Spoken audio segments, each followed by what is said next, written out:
করবো সোয়াবিন আলুর তরকারি। তেলটা গরম হয়ে গেছে, তাহলে সোয়াবিনটা এবার ভেজে নিই। সোয়াবিন এবার একটু লাল করে ভেজে দেব, তারপরে তরকারিটা করবো। এমন লাল হয়ে গেছে, এবার আমি নামিয়ে নেব। আমি সোয়াবিনের তরকারিটা আলুটা ভেজে বানাবো।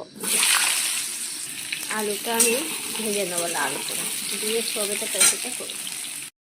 আলুটা এমন লাল হয়ে গেছে, এই অবস্থায় আমি হলুদটা দিয়ে নেব।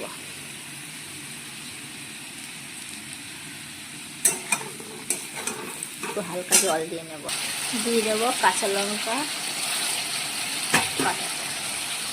আমার মশলা তো জানোই, আমি গুঁড়ো জিরে খাই বেশিরভাগ। গুঁড়ো মশলা, জিরে গুঁড়োটা দিয়ে দিলাম, ধনে গুঁড়োটা দিয়ে নেব,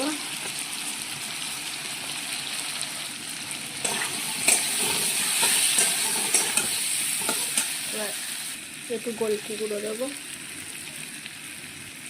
গোলকি গুঁড়ো, নুনটা দিয়ে নেব।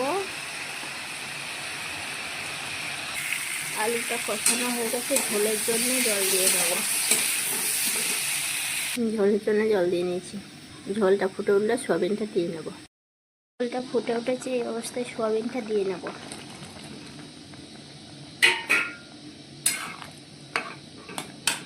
তরকারিটা আমার হয়ে গেছে, এবার নামিয়ে নেব। তরকারি সোয়াবিন আলু ঝোল, গরম গরম ভাত খেয়ে দেখাচ্ছি এবার। চলো তাহলে, সেই স্বাদ।